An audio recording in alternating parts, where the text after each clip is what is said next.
Now, you mentioned head tilt, because I know we've had a lot of conversations about this, and I've talked to a lot of my clients about this.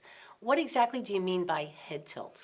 Sure. So there are lots of different ways that you can move the head. When I'm talking about head tilt, I'm talking about head pitch rotation, so this up-down movement.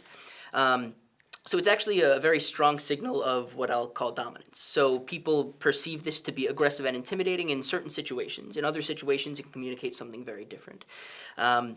So for example, something else that is extremely important is eye gaze. So we see that a downwards head tilt with directed eye gaze can come across as very dominant. We also see that dominant individuals will use these behaviors when they're attacking others. So most recently, we had a case where Donald Trump, for example, in the presidential elections was attacking Hillary Clinton, and he engaged in a lot of these dominance behaviors.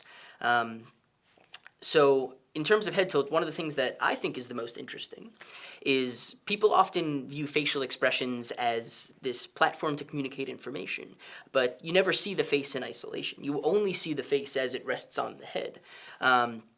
But despite this, most research, especially on facial expressions, even things like smiling, for example, they ignore the position of the head when they're talking about the face. So this becomes a problem because it can actually completely shift the message communicated from the face. And that's interesting, because we once had a disagreement in how we interpreted something, and I spoke about Princess Diana, who was known for her downward head tilt, but her upward gaze.